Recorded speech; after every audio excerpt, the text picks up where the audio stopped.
So we're live. Hi, Rachel. This Hi, is the Netherlands. Where are you? Jeanne. Pittsburgh, Pennsylvania, USA. Boom. It's so great to talk to you. Thank you. How have you been? Are you in seclusion too in the United States? Yeah, this is week 4, I think, of so homeschooling, working Day from home. 73. Yes. Yeah, I'm very lucky. I usually work from home anyway, but I don't usually have my husband and 2 children, 8-year-olds in the house. So, What have you learned of them that you didn't know before about learning? oh my goodness, they are amazingly resilient. I think that's what I've learned. Yeah, because everything's changed for them, but they just accepted it. The only part that they were just concerned at first because they thought it wasn't happening to everyone, but now they realize everyone's in the same situation. No one can go out and see their friends, the same way. Yeah, now they're fine. So they're so resilient. They're like, oh, okay, those are the rules. That's fine. That's awesome. Yeah. That's awesome. So Yeah. you work for L&D, Learning and Development, in Yes. the United States? Yeah, North and Central America. So Canada, the United States, Caribbean, Mexico, Central America. Yeah. And normally you would be in planes all the time, right? Yeah, often on a plane, often going to Toronto where our regional office is, sometimes going to Paris and seeing people like yourself. So yeah, all over the place. And now I am grounded in the beautiful Pittsburgh. Wow. And you don't sound Pittsburghian, right? No, I'm not a Yinzer. That's what we call people from Pittsburgh. Yinzers? I'm British. Yinzer, yes, Yinzer. I'm British. I'm from Manchester in the United Kingdom. Yeah. How about you? Where are you stuck? I'm stuck in Jisp, or as the Americans would say, Jisp, which is tiny, super close to Amsterdam, and stuck at home. I'm super lucky because I live, in an enormous house, and we have a training facility for people here. So I can, even seclude myself from my dogs, my cat, and my partner, so we can be completely separate here, which is oftentimes these days a good thing because of head banging that is sometimes occurring. There's some frustrations to being secluded. I have no idea. Oh, I find it super hard. Yeah. And we wanted to do this little video not about being positive in these times that are simply not positive, right? We wanted to, I remember this quote, I don't know who it's from, but it's from a boy who asks his mother, whoa, there's a disaster going on. And apparently the mother tells him, whenever there's a disaster, look for the helpers. And I know who that's from. Tell me. That's Mr. Rogers from Pittsburgh. Am I quoting a Pittsburghian person to you? Yeah, absolutely. All right, but that's correct. Right? Look for the helpers and fill your heart with, some warmth, even though the disaster is in fact happening. It's so true, though, isn't it? It is. Yeah, absolutely. There were so many people. Yeah. Stepping up to help. Yeah, absolutely. And some of them go viral, but I'd also like to share some that we don't know anything about, and they're tiny, but they still can lift our spirits in these times. Yeah. Yeah.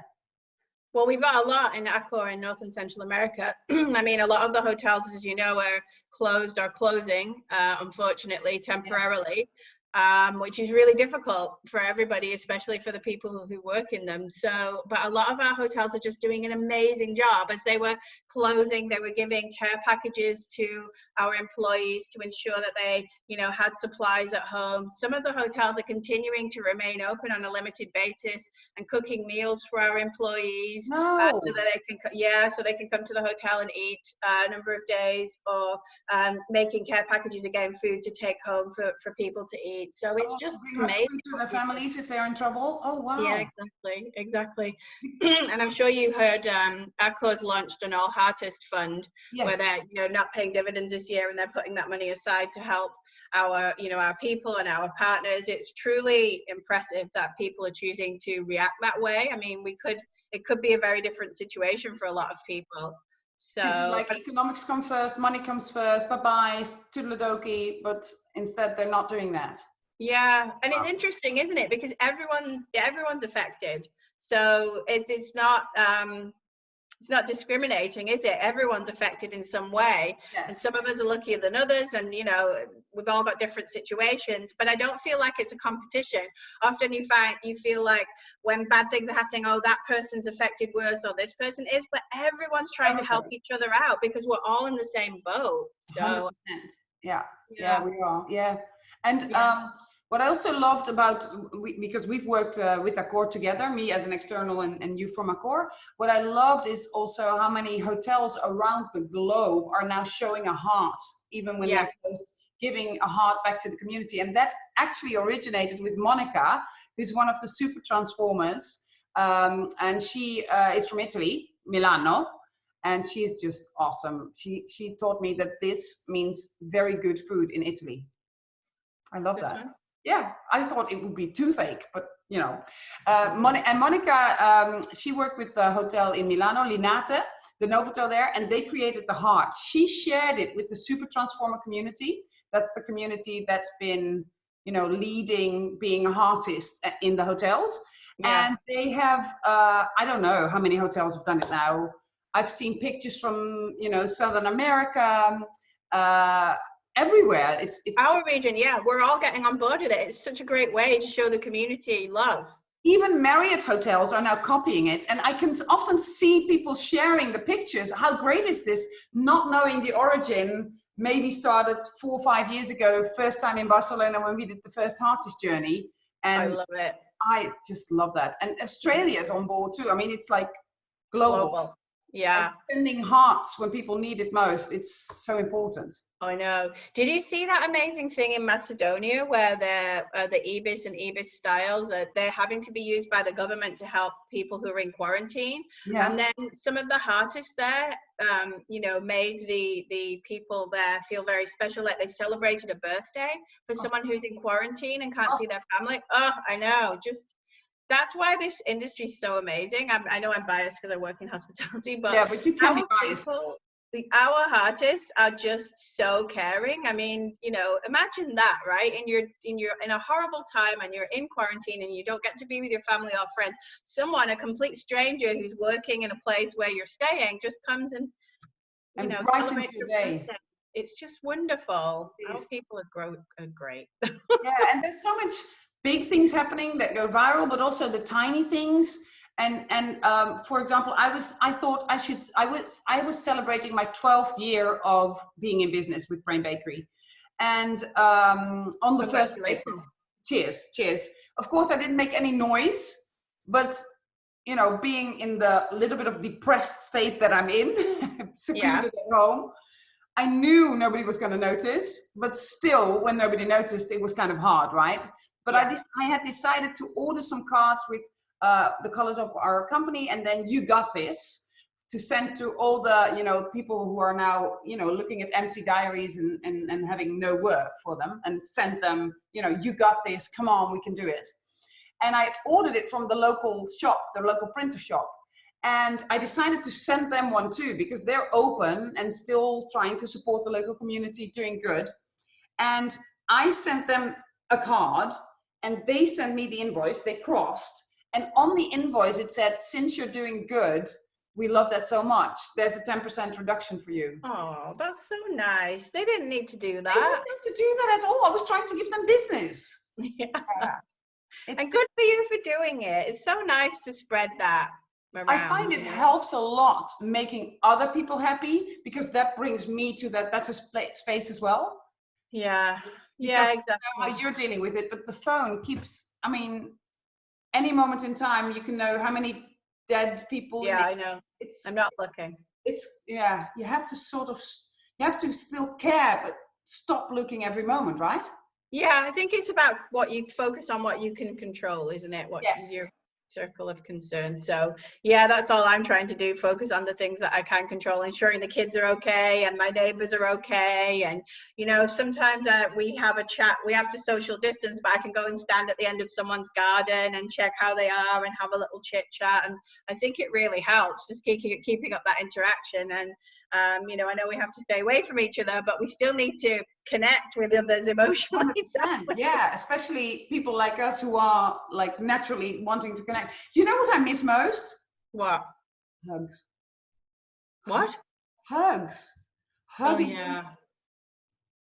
I'm not much of a hugger, but I do miss the expression of, Hi. yeah, Seeing I know. somebody Hi. live instead of through a screen. Yeah. Yeah, true. But I have to admit, the video things are helping now, and I'm making more of an effort to do that, whereas before I wasn't too bothered. But now I find it really great if I get to see people's smiling faces, and we're sending each other photographs of, you know, animals and pets and what's going on, because, you know, we are all living through a global pandemic. So I think it's okay that we're not okay all the time. Yeah.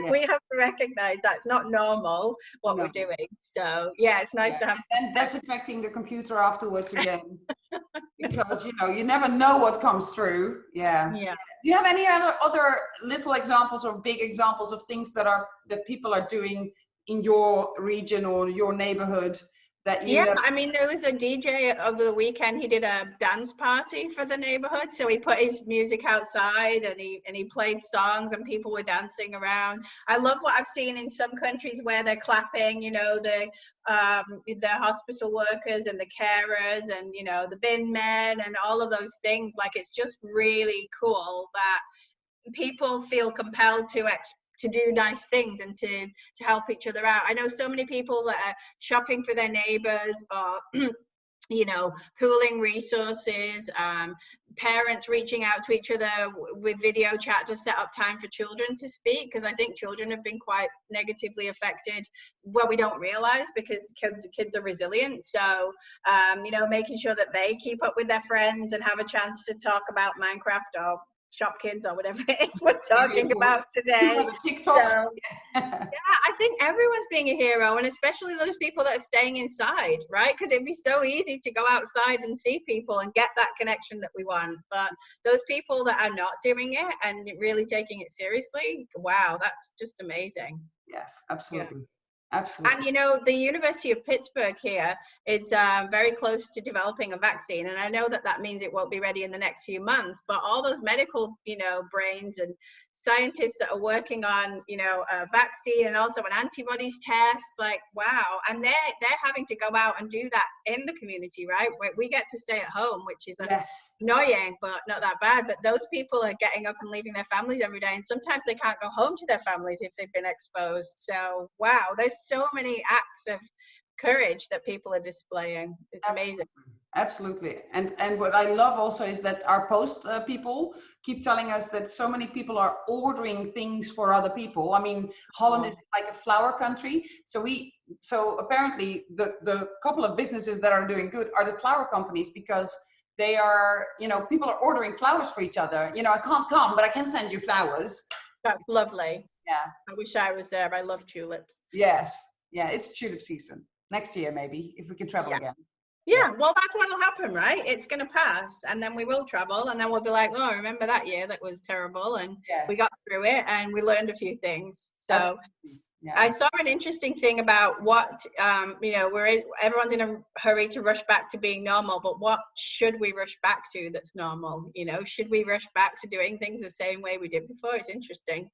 It is, yeah. Maybe we'll learn some cool these thoughts a lot, yeah. The only thing that I didn't like so far was that there was very much in the beginning, when we were first learning about how many people would die, there was a thank you video for thank you Corona for teaching us everything, or lots of things. That was a little bit too fast for me. Yeah. I think we can learn from it, but to thank it whilst people are in hospital dying without being able to see their relatives, that was a little bit too soon for me. But, you know, to, you know, whatever they want. But I can't say I'm grateful for it, to be honest. No. But I know that things will get better. We stay indoors, wash our hands, take care of each other. That's all we can do. Right? That's what we do. Yeah. Thank you so much for this conversation. Thank you. It's been great to catch up with you. I missed you. Thank you so much.